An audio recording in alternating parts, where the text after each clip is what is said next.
And welcome back to the Valley in Shadow. You're here with a man named Jack and lovely guest Straussberry. Say howdy. Not interested.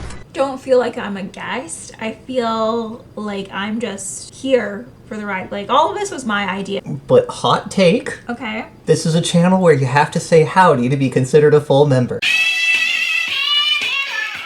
And until then, you're a guest appearance. Nope. I am the wife. I'm not a guest in any capacity in your life.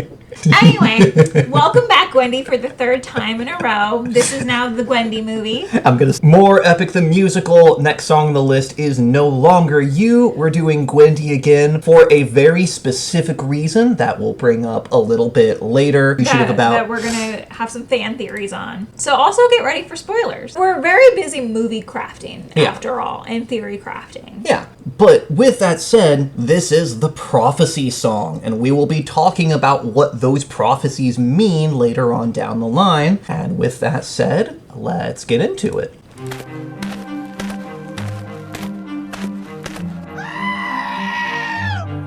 'Twas foretold trespassers would land on my shore.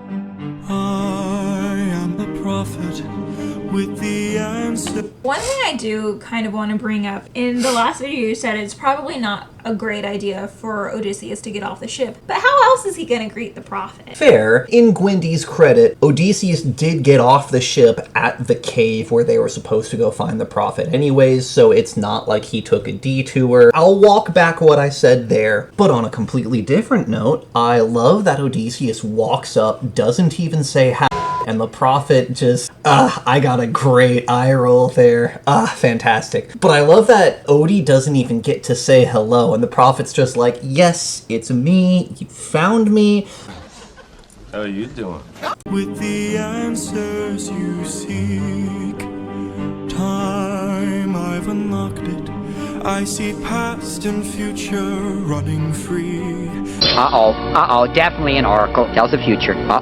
There is a world where I help you get home, but that... So this is unrelated to the music, but I feel like if you were ever going to do stage musicals, this is a part where you could absolutely have a gender blind casting. Like, don't get me wrong, I don't want any single person from this original concept album replaced. The stars are not in position for this tribute. Mason is doing a fantastic job. He fits this character so well. These vocals are so clean, so beautiful. Every single character in this entire production is perfectly cast and perfectly performed. When someone tells me, oh, this would be my fan cast for this character, I don't want to hear it. Mortius has said it. I think some of my friends have said it. And it's like, no. Everyone here is perfect. I don't want to see another version. Like he says, stars can't do it. Not today. However, for this character, for the role of Tiresias, because I was doing some research on this character, apparently he's kind of been in and out of being a woman thanks to feuds between Zeus and Hera.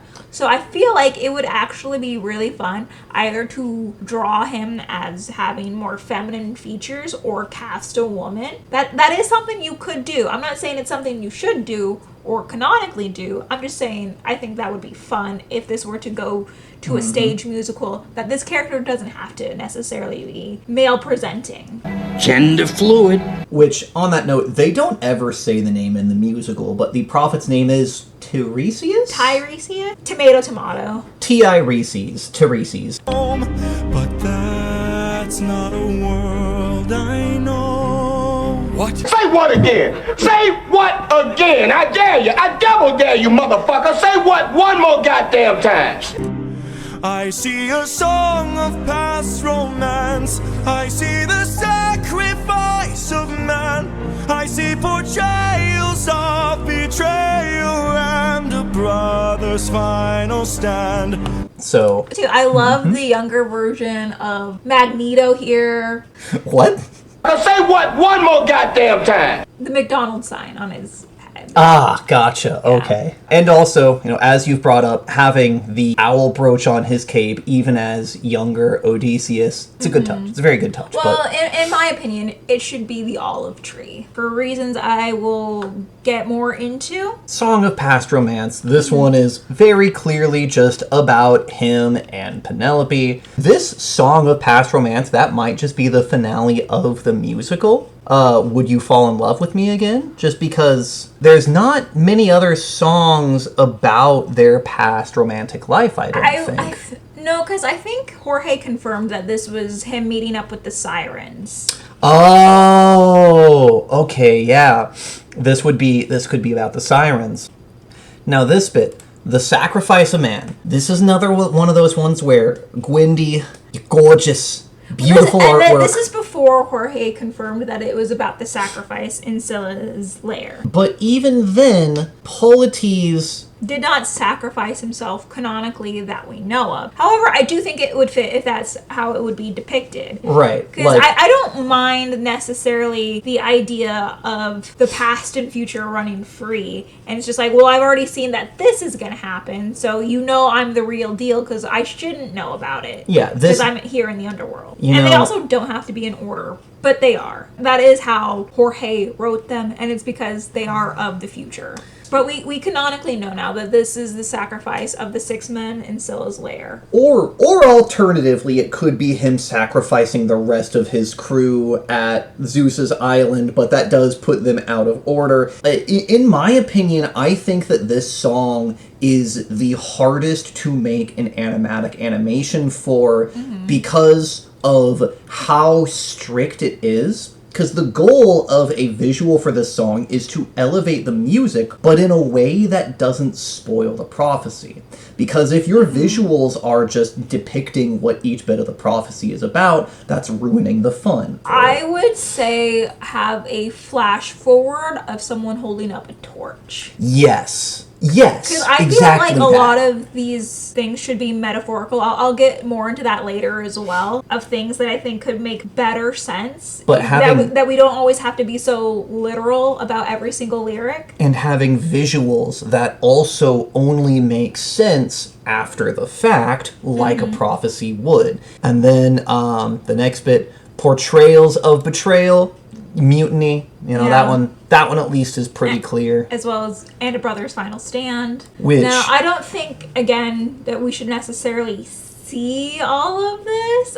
In my mind, we'll get more into it in Thunderbringer, but I want to see a version of Eurylochus that is on Odysseus' side at the very end, where he is sorrowful for what happened with mutiny, and he stands with Odysseus against the rest of his men. Because this bit here, portrayals of betrayal is already about mutiny, so the next line should be a different song, should be about Thunderbringer. One of the two ways that you could do that, like you said, having them just back-to-back, swords up, facing off an unknown foe, that could be a great bait and switch, especially with the previous one being a betrayal. Yeah, I love that, where it is them back-to-back as the betrayal, as you just said, and then you still have them back-to-back, but maybe their arms are interlocked in like a Thermopylae kind of move, which if you don't know what a Thermopylae is, it is a fighting move that you use with a partner. But the other thing you could do is a brother's final stand could be the rest of his band of brothers fighting against Zeus. Depending on how belabored you make that fight. If he's just one-shot smoking them, it wouldn't make a lot of sense. Sure. But if he takes his time, like zapping them and beating them up a little bit, then the brother's final stand could be referring to that specific fight. Final stand, I see you on the brink of death. I see you try a final breath. I see a man who gets to make it home alive, but it's no longer you. One thing I love about Odysseus coming out of the water right now is that metaphorically right then he's a little cycloptic because of the scar over his eye. Like, who knows if he can see out of it? I'm gonna say no, he's lost his vision completely in that eye. And it would be cool if he loses that eye either A, to Eurylochus in betrayal, or B, to Poseidon in Get in the Water. Yeah. Are the two places where thematically it makes a lot of sense for him to get that wound. Him on the brink of death, you nailed it, yeah. Gwendy. But drawing your final breath, I'm actually going to say, I don't think this refers to him drowning at the beginning of 600 Strike. This is entirely headcanon, but what I would like to see is at 600 Strike, when Poseidon does his "You idiot, can't you see?" a little bit of a pause in the music where Odysseus takes one last inhale and then a really exaggerated exhale, and put a lot of focus on him drawing that last final breath as a human before he turns around and picks up the trident. And it's not his final breath before he drowns, it's his final breath before he crosses the last line and starts torturing Poseidon. No, because of my own headcanons that, again, I'll talk about later when we get to that song, I think this is way more appropriate. I'm not interpreting it as a literal final breath. Like, we see a lot of depictions where Polites is with him in the end. And he sees his mother as well. You know, we have those lyrics interspersing throughout the song. I like to think of those moments as the things that Odysseus is letting go of in order to beat Poseidon. Yeah. So I think him drowning here and leaving those things behind makes a lot of sense. But deep down, he's always just going to be just a man. I see a man who gets to make it home alive, but it's no. See? He says it himself. I get to see a man.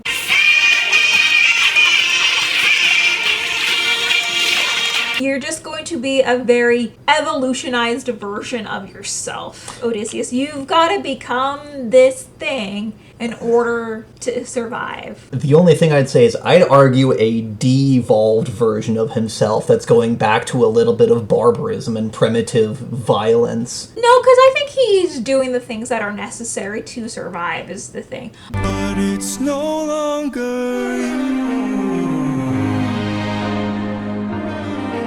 This can't be. We've suffered and sailed through the toughest of hells. Now you tell us our efforts for nothing. Gonna cry?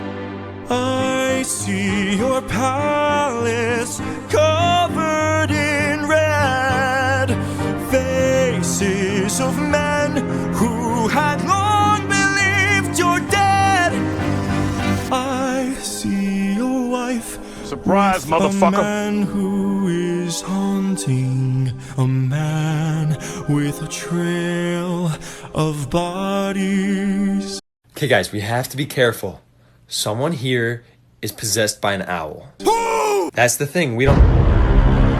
So, one thing that I don't necessarily want to see taken so literally in this version of the song, and again, I know that it's what Jorge means when he says a man with a trail of bodies, is that he's talking about the 108 suitors that Odysseus kills later on in the song Odysseus. Yeah. However, I want the trails of bodies to be depicted as the versions of Odysseus that he had to kill in order to become the man that he is. And the way I would like to see that visually depicted is similar to Avatar: The Last Airbender, where you have Aang looking back on all the past evolutions of himself and then back again. You would see Soldier Odysseus, Child Odysseus, Teen Odysseus, something along those lines. Stepping back just a little bit further, I see your palace covered in red. With the benefit of retrospect, yes, of course, it's covered in the red of blood. I would love to see, when we get to the suitors and they're having the feast for Hold Them Down, I would like to see just a lot of red tapestries and red candles and red wine, red tablecloths. That's something I also want to talk about later, is the interstitial bits probably between 600 Strike and Hold Them Down. Is I would love to see Odysseus actually approach the palace and what his expression is oh, I'm finally home, I get to relax, I can take a nap, and then he sees, oh my god, my home is in tatters. what has happened here. And I would like the palace to be covered in red, not even necessarily in the suitor's blood, but the people that they canonically kill in the original version of the Odyssey, where they're killing the guards and the maids, and maybe that's what's happening with Hold 'Em Down. Faces of men who had long believed you dead. That's the suitors.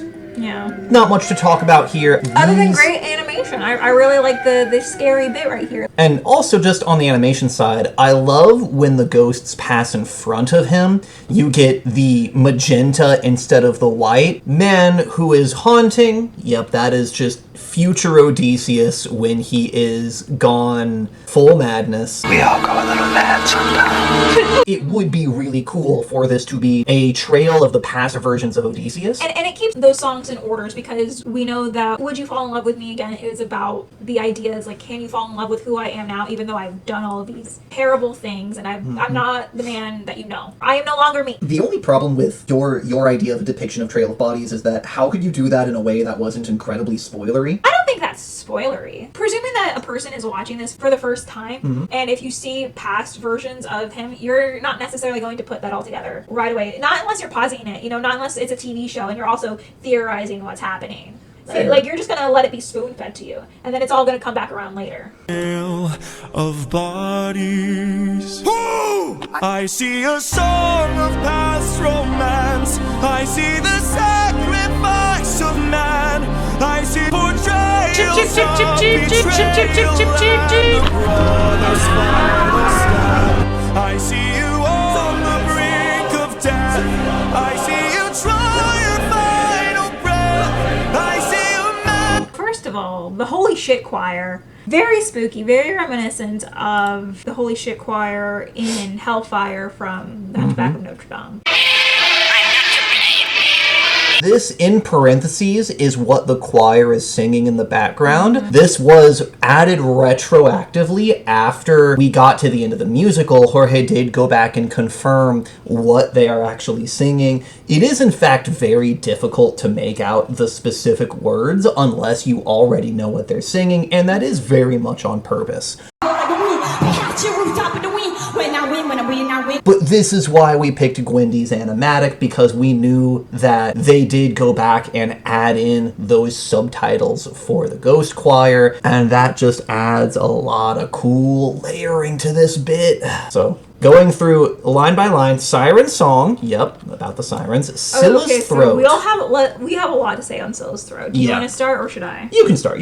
Okay, so as we know, when they get to Scylla's lair, that nothing is done with Scylla's throat. As Ares said, He didn't even fight Scylla, didn't even try to kill her. And I like to think that there is a version of events that could have gone differently had Odysseus tried to go for Scylla's throat. And I think that also makes a lot of sense. And that's the cool bit. This line, Scylla's throat, I think is the only line in the entire song here that does not have either A, a very clear understanding of what it represents, or B, multiple very strong suggestions for what it could mean, because the only thing that happens with Scylla's throat in the animatic is she swallows a bunch of soldiers. That's what she said.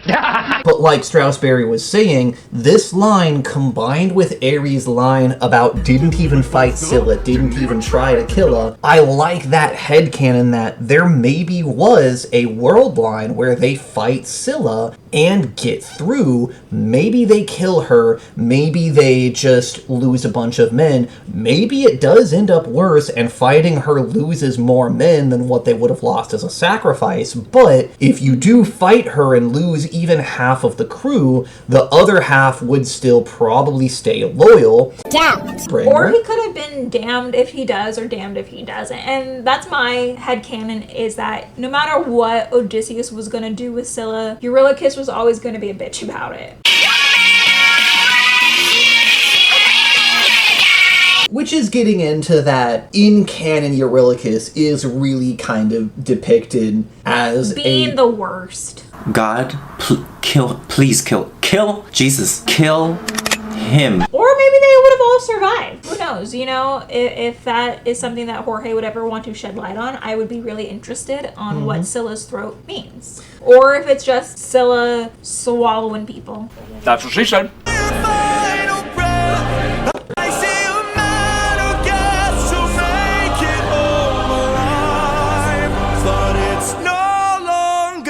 Yeah, Tiresias, you've got a really epic part here. Kill all the suitors for love. But that's the future, so that's sweet. what happens. I love that, though. Kill all the suitors for love. It's just like, oh, he still loves Penelope. Look, it doesn't matter. It's true love. But it's no longer you.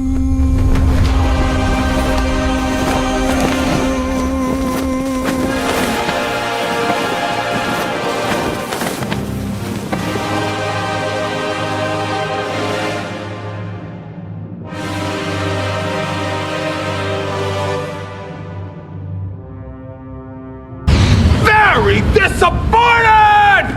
I appreciate Tiresias just fucking off into the wind and taking on the image of future Odysseus. Maybe? See, you thought mine was spoilery, what I was suggesting earlier, but I feel like that's a little bit spoilery. But it is a bit spoilery, in a fun, cool way. Like, I think you could know everything about this show and just get into the visuals. Like, so what if I know what's gonna happen already? Like, at least it looks cool. Bro, I'm straight up having a good time. I do like that Odysseus was wearing a red cloak like the choir. Again, in the vein of thought of maximizing the amount of utility you get out of stills, having each of the red background choir people be on a different layer and just having them shimmy around, that's one still each, and just by having them shimmy on layers adds a lot of movement in. Well, we're not even paying attention to one of the best parts of the song, is they sing Odysseus, yeah, very reminiscent of Polyphemus. That's all we got time for, more than what we got time for. Thank you very much, Gwendy. Fantastic animation. We love it. It's good. It's hype. Thank you very much, Jorge, as well. Excellent music. Mason. I'm not even going to try to say your last name, but thank you so much. Your vocals are beautiful. I'm such a fan. I really hope I get to see you in more things, and I'm looking forward to whatever comes out of your career. He only got one song. Only needed one song. Like, that's the thing. There are no B characters in this. Every single vocalist showed up, cracked their knuckles, and said, I'm gonna put forth, like, one of the best performances of my life. Incredible stuff. And I actually think I am exactly Slavic enough to attempt a pronunciation on that name. Mason Olszewski. Anyways, if you got this far, don't forget to comment. If you don't comment, you're not real. Also, again, don't forget to go show love to the original videos, to the original creators. Get them their due desserts. And thank you. Gwendy, we love you so much. We love you, Gwendy.